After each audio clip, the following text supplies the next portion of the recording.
권명옥 전도사의 1:1 제자 양육.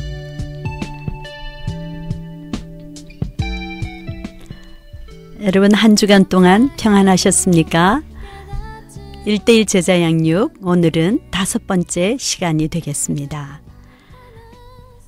예수 그리스도에 대해서 우리가 계속 공부하고 있습니다. 우리 잠깐 동안, 지난 한 주간 동안에 여러분의 그 삶을 한번 돌아보는 시간이 되었으면 좋겠습니다. 한 주간 동안에 감사할 일이 너무 많지 않으세요? 저에게도 너무나 감사할 일이 많습니다. 특별히 주일 설교를 통해서 우리가 받은 은혜를 나누는 것도 그리스도인들의 삶 가운데 가장 중요한 일이라고 생각합니다.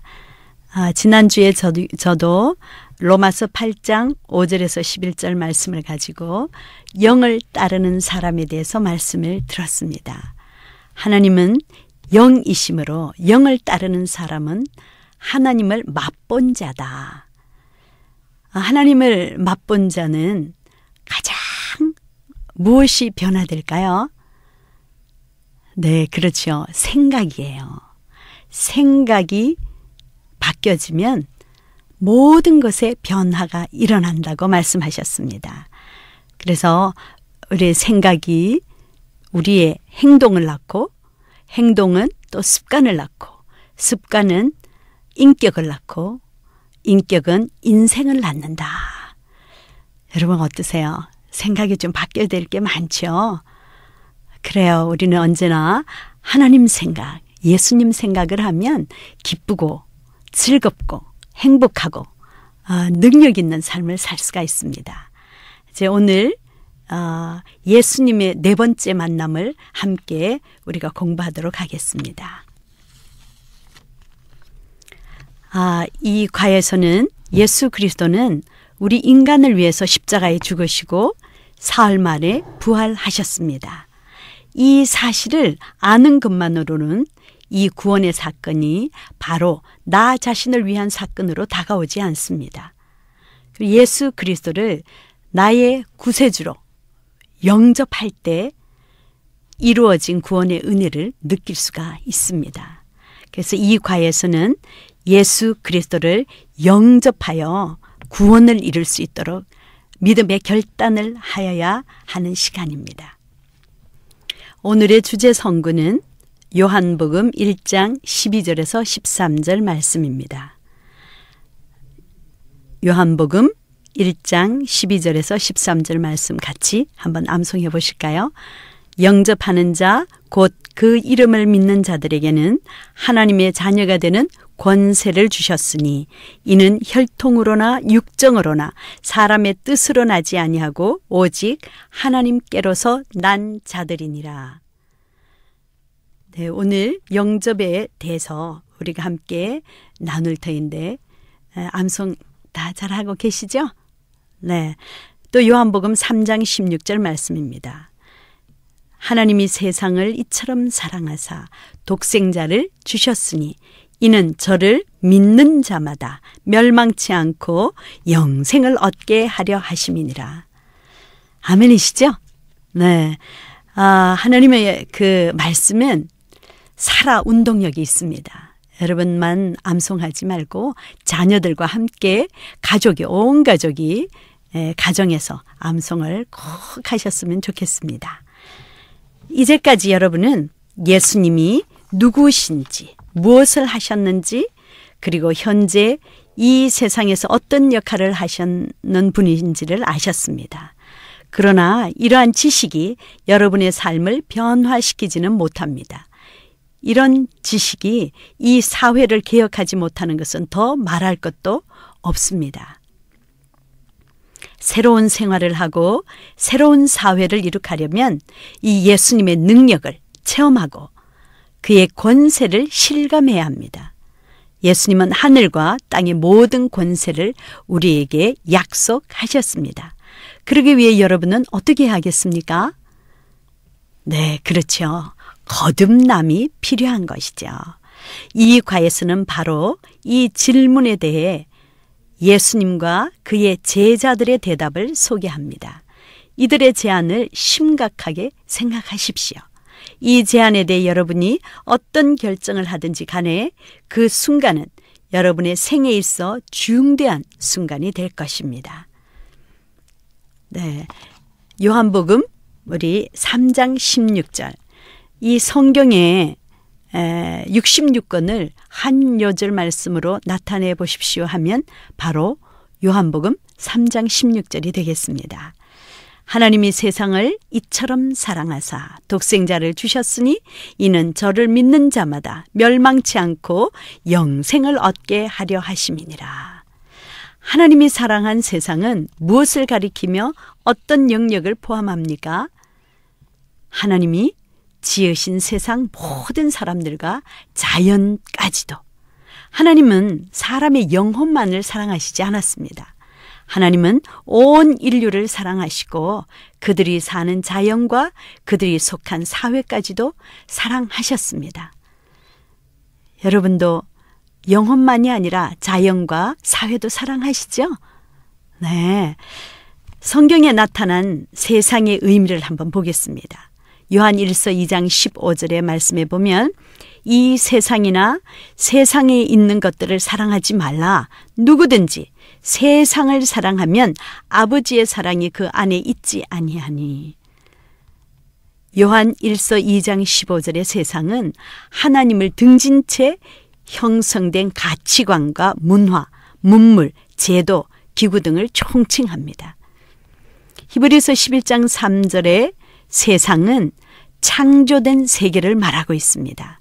믿음으로 모든 세계가 하나님의 말씀으로 지어진 줄을 우리가 아나니 보이는 것은 나타난 것으로 말미암아 된 것이 아니니라. 성경에 나타난 세상의 의미를 아시겠죠? 네. 또 요한일서 5장 19절의 세상은 사탄이 지배하는 세계입니다. 요한 1서 5장 19절을 같이 읽어보겠습니다. 또 아는 것은 우리는 하나님께 속하고 온 세상은 악한 자 안에 처한 것이며, 또 갈라디아서 1장 4절에도 보면 그리스도께서 하나님 곧 우리 아버지의 뜻을 따라 이 악한 세대에서 우리를 건지시려고 우리 죄를 대속하기 위하여 자기 몸을 주셨으니. 네, 이 세상의 성경은 세상은 또 사탄이 지배하는 세계라고 말씀하셨어요. 자, 그러면 두 번째로 하나님은 세상을 사랑하시기 때문에 독생자인 예수 그리스도를 우리에게 주셨습니다. 그가 이 세상을 위해 하신 일은 무엇입니까? 여러분은 무엇이라고 생각하세요? 네, 인간을 대신해서 십자가에 죽으셨습니다. 그리고 부활하셔서 우주 만물의 주관자와 교회의 머리가 되어 다스리고 계십니다. 그러면 여러분은 이 예수 그리스도를 어떻게 해야 영생을 얻을 수 있습니까? 여기서 영생이란 하나님을 알고 그와 함께하는 삶을 말합니다. 어떻게 해야 될까요? 네, 믿어야 합니다. 네. 자, 참고로 요한복음 6장 47절을 보면 진실로 진실로 너희에게 이르노니 믿는 자는 영생을 가졌나니, 이 말의 의미는 이미 선포된 복음을 내가 받아들이는 것을 말합니다. 복음은 예수께서 나를 대신해서 죽고 나의 의를 위해서 부활하셨다는 것을 알고 주 예수 그리스도를 나의 구주로 영접하는 것입니다. 우리가 믿는 믿음의 대상은 누구라고 생각하십니까? 예수 그리스도시죠. 믿음의 내용은 무엇일까요? 그의 십자가와 죽음과 부활입니다. 그러면 믿음의 행위는 무엇이라고 생각하십니까? 믿음의 행위는 마음으로 믿고 입으로 시인하는 것입니다. 네. 두 번째로 예수님을 믿는다는 것은 구체적으로 어떤 행동을 의미 혹은 포함합니까? 자, 우리 다 같이 로마서 10장 9절 10절을 보실까요? 내가 만일 내 입으로 예수를 주로 시인하며 또 하나님께서 그를 죽은 자 가운데서 살리신 것을 내 마음에 믿으면 구원을 받으리라. 사람이 마음으로 믿어 의에 이르고 입으로 시인하여 구원에 이르느니라. 그러니까 마음으로 믿고 입으로 시인하는 것이죠. 구원의 여부는 개인의 신앙에 달려 있습니다. 그런데 그 신앙은 공적인 고백을 통해서 분명해지는 것이죠. 고백 없는 신앙은 죽은 신앙이에요. 신앙 없는 고백은 거짓된 고백입니다. 마음으로 믿는다는 것, 이것은 바로 전인격적인 믿음을 뜻하는 것이죠. 참고로 마태복음 7장 21절에 보면 나더러 주여 주여 하는 자마다 다 천국에 들어갈 것이 아니요 다만 하늘에 계신 내 아버지의 뜻대로 행하는 자라야 들어가리라. 아멘이시죠?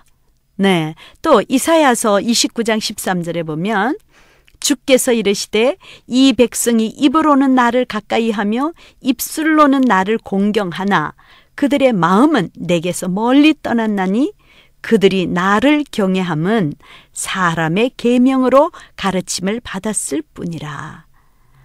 아멘이시죠? 네. 그래서 마음으로 믿고 입으로 시인해야 합니다. 입으로 시인하는 것이 왜 중요할까요? 사람 앞에서 주님을 시인하지 않을 때 주님께서도 그를 아버지 앞에서 시인하지 않겠다고 하셨습니다. 참고로 마태복음 10장 32절에서 33절 말씀입니다. 마태복음 10장 32절에서 33절 말씀에 보면 누구든지 사람 앞에서 나를 시인하면 나도 하늘에 계신 내 아버지 앞에서 그를 시인할 것이요. 누구든지 사람 앞에서 나를 부인하면 나도 하늘에 계신 내 아버지 앞에서 그를 부인하리라.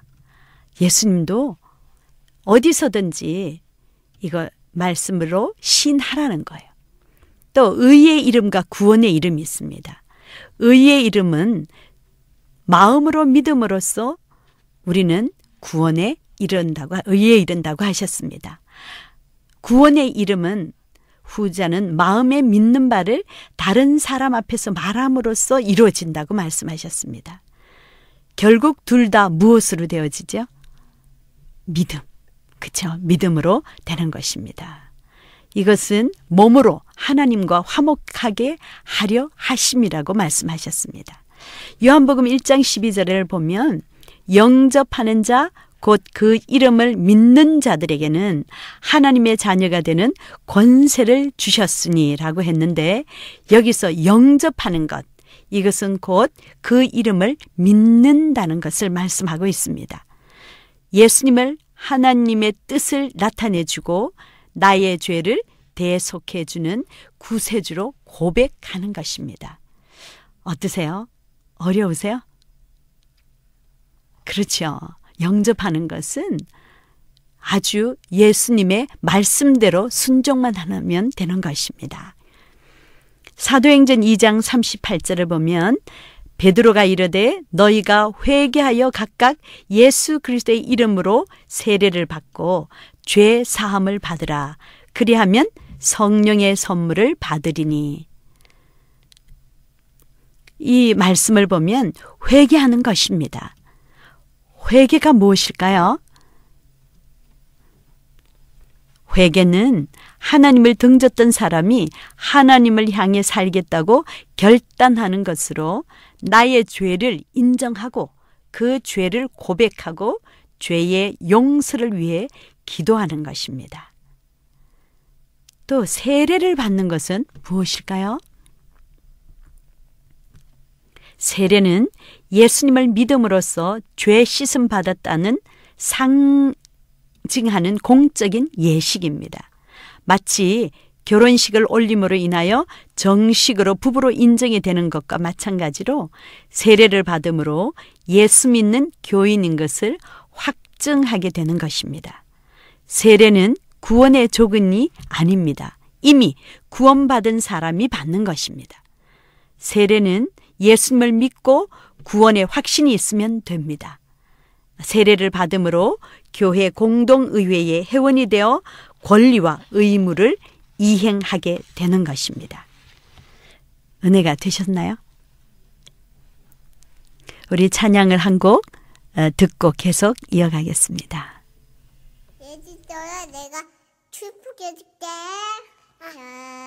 아주머니 날 하늘에서는 당등요 낭왕 계기도 오 하나님께서 바라보시면 주었더라고 마셨네. 이 세상 그 무엇보다 귀하게 나의 손으로 산주하였노야. 내가 너의 옷이 너의 기뻐하노야. 내가 너를 사랑하노야.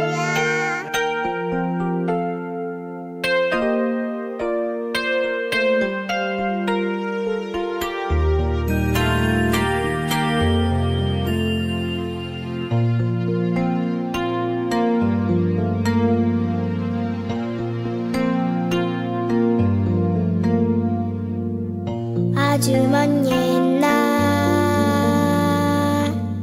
하늘에서는 당신을 향한 계획이 있었죠. 하나님께서 바라보시며 좋았더라고 말씀하셨네.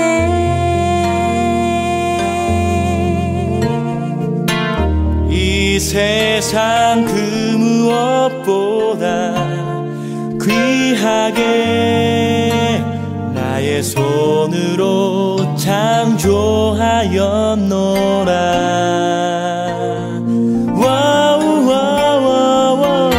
내가 너로 인하여 기뻐하노라. 내가 너를 사랑하노라.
당신을 향한 노래를 함께 들으셨습니다. 계속 이어가도록 하겠습니다. 예, 우리 3번을 한번 보실까요? 예수를 믿은 결과 개인에게 어떤 변화가 일어납니까? 예수님을 믿으면 반드시 변화가 일어납니다. 네, 요한복음 5장 24절에 보면 내가 진실로 진실로 너희에게 이르노니 내 말을 듣고 또 나 보내신 이를 믿는 자는 영생을 얻었고 심판에 이르지 아니하나니 사망에서 생명으로 옮겼느니라. 그러니까 현 상태가 어떻게 변한다는 것이죠? 네, 영생을 얻어 누리게 된다는 것입니다. 그래서 요한복음 5장 24절에 새 번역을 보면 영원한 생명을 얻고 심판을 받지 않으며 이미 죽음에서 생명으로 옮겨졌다는 것입니다. 그러니까 호적계가 완전히 바뀌게 된 것이죠. 어디에서 어디로 바뀌어졌을까요? 지옥에서 천국으로. 엄청난 변화죠. 네, 미래의 약속이 있습니다. 미래의 약속은 심판에 이르지 않는다라고 말씀하셨습니다. 참고로 로마서 8장 1절에 보면 정죄를 당하지 않는다는 뜻입니다. 그러므로 이제 예수 그리스도 안에 있는 자에게는 결코 정죄함이 없다고 말씀하셨습니다. 과거는 그럼 어떤 변화가 일어났을까요? 사망에서 생명으로 옮겨졌습니다. 믿는 자의 현 주소가 어떻게 달라졌다고요? 지옥에서 천국으로. 이런 엄청난 변화가 일어난 것입니다. 예수님을 믿으면 이제 우리는 이 땅에 속한 자가 아니에요. 하늘나라에 속한 천국 시민이 됐다는 것입니다. 놀랍죠? 자, 그러면 과거의 죄와 사망의 법에서 해방된 것을 로마서 8장 2절에서는 이렇게 말씀하고 계십니다. 이는 그리스도 예수 안에 있는 생명의 성령의 법이 죄와 사망의 법에서 너를 해방하였음이니라. 또 흑암의 권세에서 예수님의 나라로 옮겼다고 약속하셨습니다. 골로새서 1장 13절의 말씀을 보면 그가 우리를 흑암의 권세에서 건져내사 그의 사랑의 아들의 나라로 옮기셨으니. 와우, 대단한 변화지 않습니까? 어떻게 우리가 영생을 얻고 누리며 심판에 이르지 않고 사망에서 옮겨질 수가 있을까요? 오직 한 길, 예수 그리스도를 믿음으로. 놀라운 기적이지 않습니까? 자, 그러면 이 세 가지 중에서 아직 믿어지지 않는 것이 있으신가요? 네. 그렇다면 오늘 말씀을 통해서 확신을 가지시기 바랍니다. 네. 또 4번을 우리 함께 보겠습니다. 한 사람이 예수를 믿으면 그 사람 주위에 어떤 변화가 있으리라고 기대할 수 있습니까? 네, 한 사람이 예수님을 믿으면 가정이 변한다는 것이죠. 자, 사도행전 16장 31절을 보면 그들을 데리고 나가 이르되 선생들이여 내가 어떻게 하여야 구원을 받으리까 하거늘 이르되 주 예수를 믿어라 그리하면 너와 내 집이 구원을 받으리라고 약속하셨습니다. 믿는 자의 집이 구원을 얻는 것입니다. 자, 요즘에 여러분 가정이 어떻다고 생각하세요? 가정이 무너지고 있어요. 가정이 파괴되고 있어요. 여러분, 이 가정에 누구가 필요하죠? 예수님이 필요한 거예요. 예수님의 사랑으로 하나님은 가정을 만드실 때에 천국의 모형으로 만드셨다고 하셨습니다. 그런 가정이 천국이 되기 위해서는 예수 그리스도를 믿음으로 구원받아 온 가족이 예수님으로 인해서 천국의 삶을 누리게 되는 것입니다. 먼저 믿은 자의 중보기도와 헌신을 통해서 하나님은 그의 가족 모두를 구원하십니다. 하나님의 사랑은 하나님이 아들이신 예수님의 십자가의 죽음에서 온전히 나타났고 성령님을 통해서 우리 안에 온전히 부어주셨습니다. 그래서 믿는 자의 가정은 반드시 구원받습니다. 두 번째로 이웃도 사랑할 수 있게 된다는 것입니다. 요한일서 4장 11절을 한번 읽어보시겠습니다. 사랑하는 자들아, 하나님이 이같이 우리를 사랑하셨은즉 우리도 서로 사랑하는 것이 마땅하도다. 하나님의 사랑은 하나님의 아들이신 예수님의 십자가의 죽음에서 온전히 나타났고 성령님을 통해서 우리 안에 온전히 부어졌습니다. 로마서 5장 5절의 약속의 말씀을 우리 같이 한번 보겠습니다. 이 우리를 부끄럽게 하지 아니함은 우리에게 주신 성령으로 말미암아 하나님의 사랑이 우리 마음에 부은 바 됨이니. 우리 안에 성령으로 이미 사랑이 부은 바 되었다는 거예요. 우리는 사랑할 수 없어요. 여러분, 사랑을 받아본 자만이 남을 사랑할 수가 있습니다.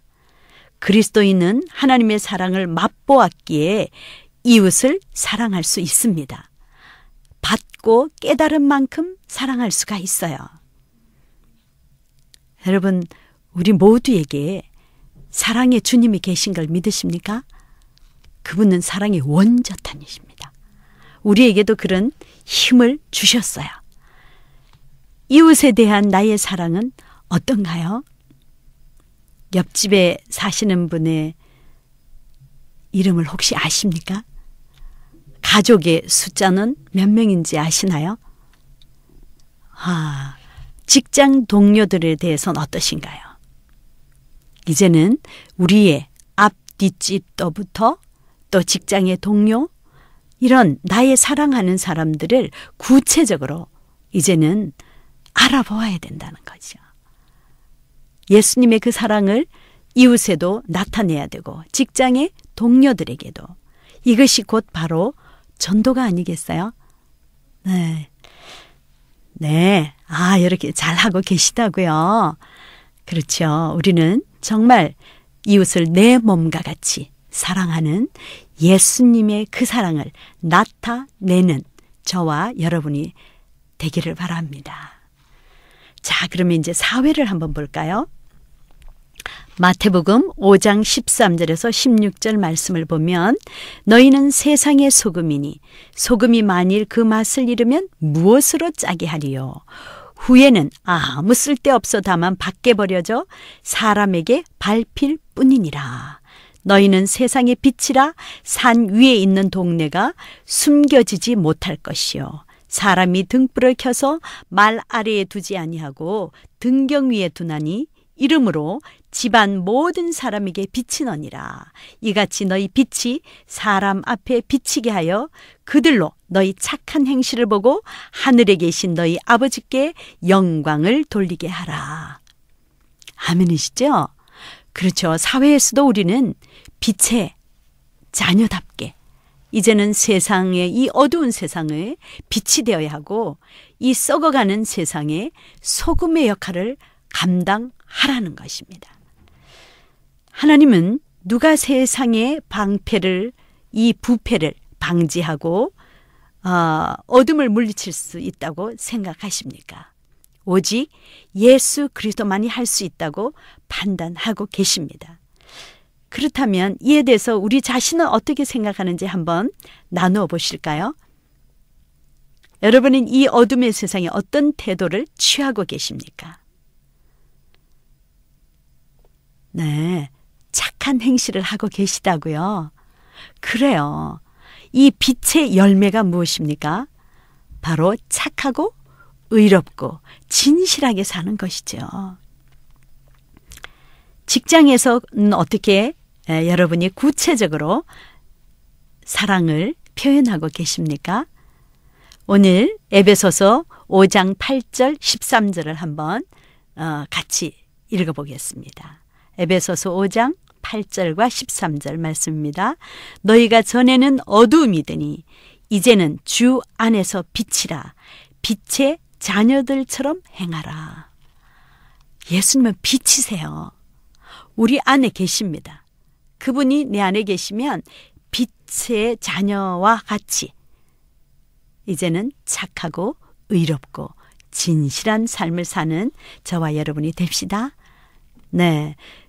13절에도 보면 그러나 책망을 받는 모든 것은 빛으로 말미암아 드러나나니 드러나는 것마다 빛이니라. 우리는 빛입니다. 이 빛을 세상에 적극적으로 비춰서 그 어둠을 책망하고 세상도 빛이 되게 하는 우리 모두가 사명자가 됩시다. 그러면 이 어두운 세상이 변화되지 않겠습니까? 네. 이 어두운 세상에 여러분 한 분 한 분 모두가 밝은 빛을 드러낸다면 아름다운 성시화가 이루어질 것을 믿습니다.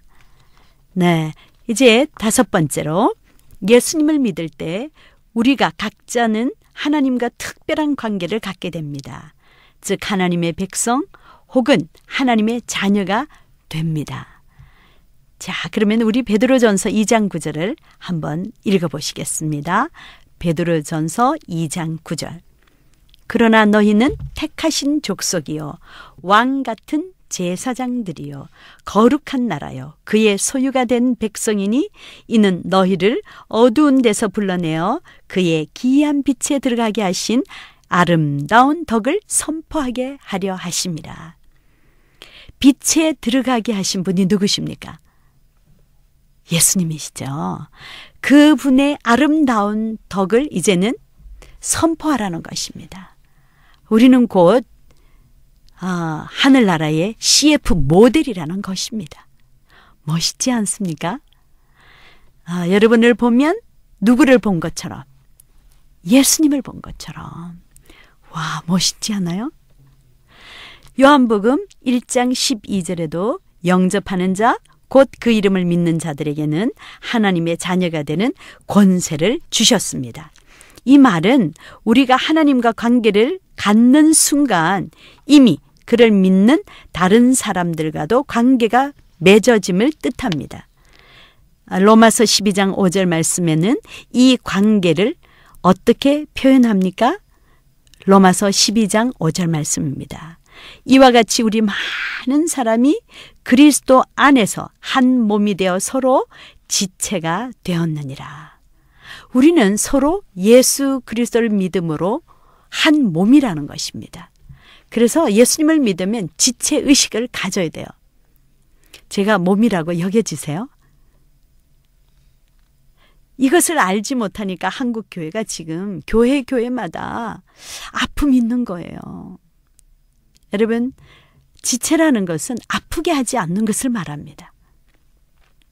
자, 고린도전서 우리 지체에 대해서 고린도전서 12장 14절에서 27절 말씀을 보면 지체로서의 유기적인 관계가 잘 묘사되어 있습니다.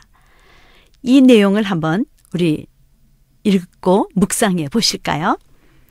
14절에 보면 고린도전서 12장 14절 몸은 한 지체뿐만 아니요 여럿이니 만일 발이 이르되 나는 손이 아니니 몸에 붙지 아니하였다 할지라도 이로써 몸에 붙지 아니한 것이 아니요 또 귀가 이르되 나는 눈이 아니니 몸에 붙지 아니하였다 할지라도 이로써 몸에 붙지 아니한 것이 아니니 만일 온 몸이 눈이면 듣는 곳은 어디며 온 몸이 듣는 곳이면 냄새 맡는 곳은 어디냐.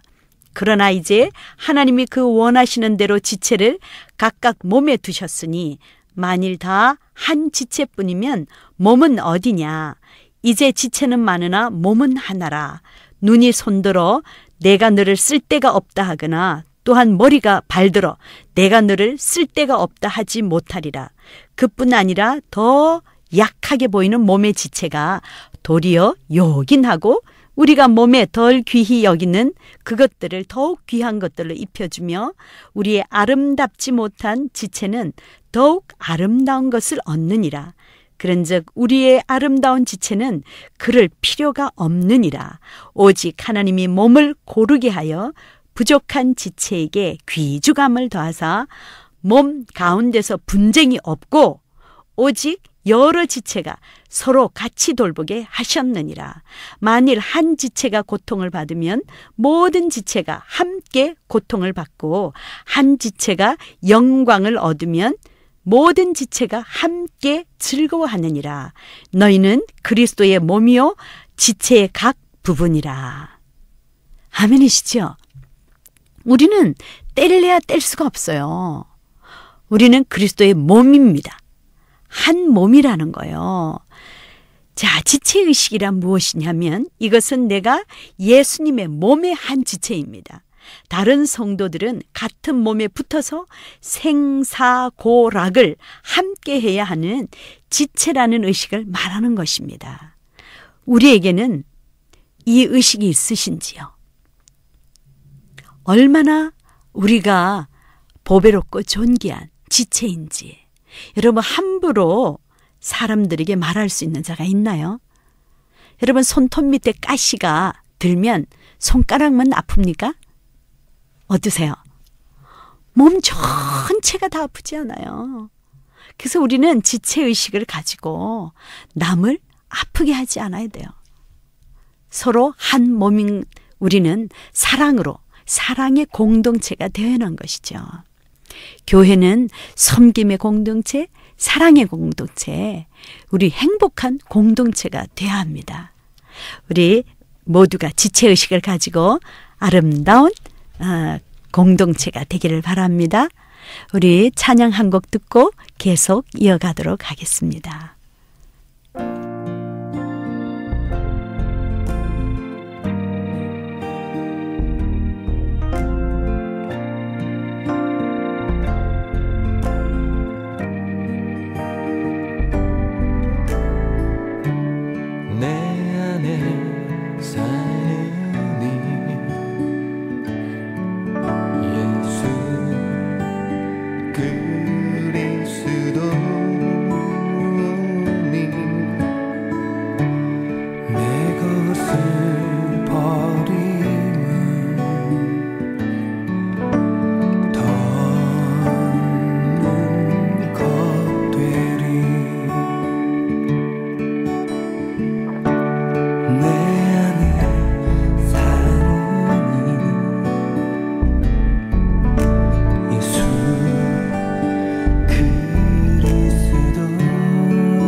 네, 내 안에 사는 이 찬양 함께 들으셨습니다.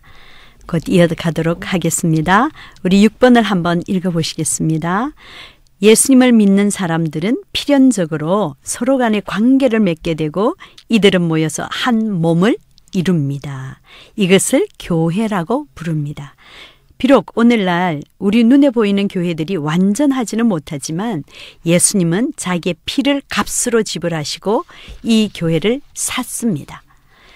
사도행전 20장 28절에 보면 사도행전 20장 28절 말씀입니다. 여러분은 자기를 위하여 또는 온 양떼를 위하여 삼가라. 성령이 그들 가운데 여러분을 감독자로 삼고 하나님이 자기 피로 사신 교회를 보살피게 하셨느니라. 성경은 예수와 교회 관계를 어떻게 묘사합니까? 에베소서 5장 23절에 보면 이는 남편이 아내의 머리됨이 그리스도께서 교회의 머리됨과 같음이니 그가 바로 몸의 구주시니라. 그리스도께서 교회의 머리가 되신다는 것입니다. 그러면 우리는 무엇이죠? 우리는 몸이라는 거죠. 자, 그래서 그리스도께서 교회의 머리이시라는 것은 통치자보다는 구원자의 의미가 강한 것입니다.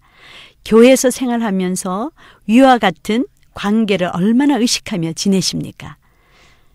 여러분도 지체의식을 가지십니까? 네. 구체적으로 현재 내가 맡고 있는 직분이 주님께서 맡겨주신 것이라는 확신이 있으십니까? 그것이 바로 소명의식이죠. 네. 이런 확신이 있을 때 비로소 맡은 자에게 구할 것은 충성이죠. 이것이 없으면 인간적인 열심이 있더라도 하나님의 뜻을 저버리는 불충성에 빠질 수가 있습니다. 우리는 예수 그리스도는 우리 교회의 머리가 되시고 우리는 그의 몸입니다. 이 지체의식을 가지고 사랑의 공동체가 아름다운 공동체가 돼서 세상의 빛이 되고 세상의 소금이 되는 교회가 될 것을 믿습니다. 자, 이제까지 예수님에 대해서 공부했습니다. 이제 다시 한번 지금까지 배운 것을 복습해 보실까요? 네, 첫 번째 시간에 예수 그리스도는 어떤 분이셨습니까? 네, 참 사람이시며 하나님이십니다. 네, 두 번째 시간에 예수 그리스도는 이 세상에 오셔서 하신 일이 무엇이었습니까? 네, 이 세상에서 완전한 삶을 사셨으며 이 세상의 죄 때문에 십자가에 못 박혀 죽으셨습니다. 네, 세 번째 시간에 복습을 해볼까요? 예수 그리스도는 다시 살아나셔서 이 세상을 뭐하고 계시죠? 네, 다스리고 계십니다. 네, 마지막 오늘 이 예수님을 믿으십시오. 이 예수 그리스도를 믿게 될 때 여러분 개인이 변하고 이 세상이 변화가 된다는 것입니다. 이제 이 예수님에 대해서 여러분의 마음을 결정할 때가 되었습니다. 여러분이 알게 된 예수 그리스도를 믿기 원하십니까? 하나님께서는 여러분의 영혼을 천하보다 더 사랑하십니다. 이런 여러분 자신을 진실로 사랑하는 길이 무엇이라고 생각하십니까? 네, 자신의 죄 문제에 진실하게 직면하고 있는 예수님을 믿는 것입니다. 예수님을 믿으신다면 그의 몸의 지체로서 교회에 소속되기를 원하십니까? 네, 하나님은 여러분의 신앙 성장을 위해 교회를 예비하셨습니다. 즉, 교회 공동체를 통해 성장하도록 계획하셨습니다. 에베소서 4장 15절에서 16절의 말씀에 보면 에베소서 4장 15절 16절 말씀입니다. 오직 사랑 안에서 참된 것을 하여 범사에 그에게까지 자랄지라. 그는 머리니 곧 그리스도라. 그에게서 온몸이 각 마디를 통하여 도움을 받음으로 연결되고 결합하여 각 지체의 분량대로 역사하여 그 몸을 자라게 하며 사랑 안에서 스스로 세우느니라. 아멘이시죠? 이제 새로운 결심을 하면서 여러분의 생각을 하나님께 말씀해 보십시오. 새롭게 결심한 것을 말하게 하고 여러분도 이제 새로운 결심을 이 시간에 하기를 원합니다. 이제 제가 예수 그리스도가 어떤 분이시고 이 땅에 오셔서 하신 일이 무엇이고 이 부활의 주님은 지금 살아계셔서 여러분 한 분 한 분의 마음을 노크하고 계십니다. 여러분 마음이 어떤 것 같으세요? 성경에는 이렇게 말씀하셨습니다. 만물보다 거짓되고 심히 부패됐다. 그래서 무엇으로도 우리의 마음을 깨끗하게 씻을 것이 없기 때문에 하나님은 몸을 입으시고 이 낮고 낮은 땅에 오신 분이 예수 그리스도이십니다. 그분은 이 시간에 마음을 녹하고 계세요. 볼지어다 내가 문 밖에 서서 두드리노니 누구든지 그 마음의 문을 열면 내가 그에게로 들어가 그로 더불어 먹고 그는 나로 더불어 먹으리라 약속하셨습니다. 여러분 마음의 문을 활짝 열어보십시오. 그리고 여러분을 한번 바라보세요. 무엇으로 그 억만가지 하루의 죄를 5만 번 이상 짓는다고 합니다. 그러면 우리는 죄투성이에요. 그리고 지옥이라는 것은 우리가 잠깐 들어가서 너무 뜨거워하고 나올 수 있는 곳이 아니에요. 억만 년 동안 영원토록 그곳에 있는 것입니다.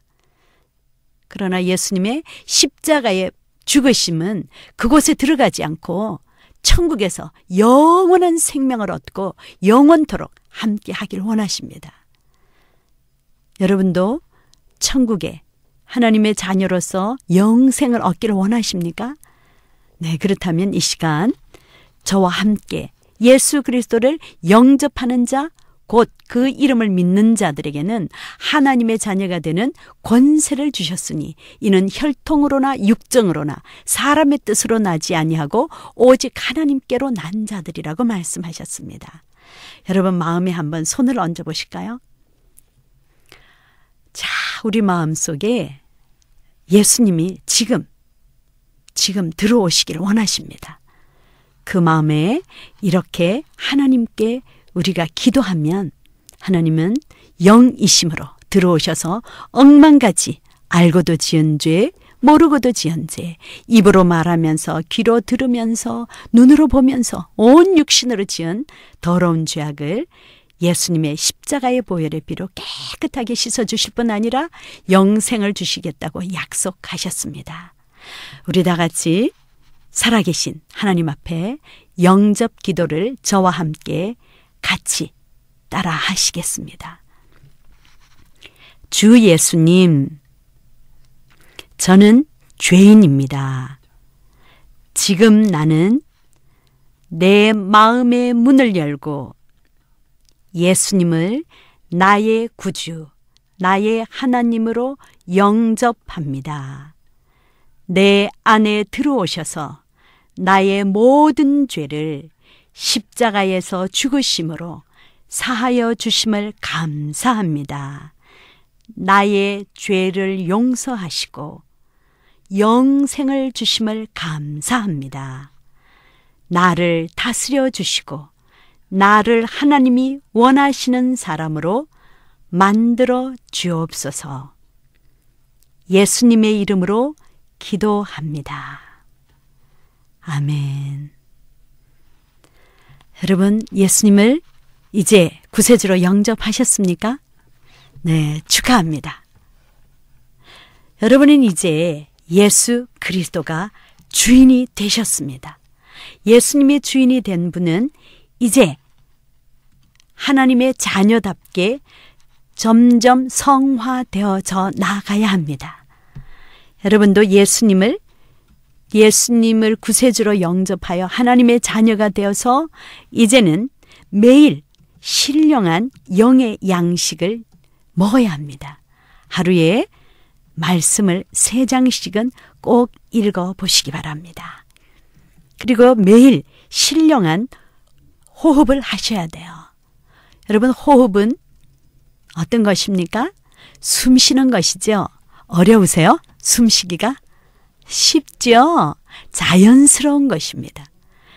이 기도는 바로 하나님과 우리의 생명줄입니다. 그래서 쉬지 말고 신령한 호흡을 하는 저와 여러분이 되기를 원합니다. 또 신령한 운동을 하셔야 돼요. 건강해져야 되죠. 신령한 운동이 뭘까요? 전도입니다. 그래서 여러분 왜 사시죠? 예수님을 믿어서 하나님의 자녀가 되은 것은 곧 하나님의 대사로 이제는 이 땅에서 신령한 예수 그리스도를 전하는 것이죠. 이제 여러분 무엇 때문에 사시는지 아셨죠? 네. 언제 전도해야 될까요? 때를 얻든지 못 얻든지 전하는 저와 여러분이 되기를 바랍니다. 또 매일 신령한 교육을 받아야 합니다. 예수님 믿는 것은 공부하는 거예요. 그래서 1:1 제자 양육도 꼭 받으시고 교회에서 하는 교육을 받으셔서 예수님의 장성한 분량까지 자라나서 하나님께 영광을 돌리는 세상의 빛이 되고 소금이 되고 사람 낚는 어부가 되시기를 바랍니다. 오늘 어떠셨어요? 은혜가 되셨나요? 네, 이제 마지막으로 나 같은 죄인 살리신 찬양을 들으면서 1:1 양육 5번째 시간을 마치도록 하겠습니다. 감사합니다.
살면서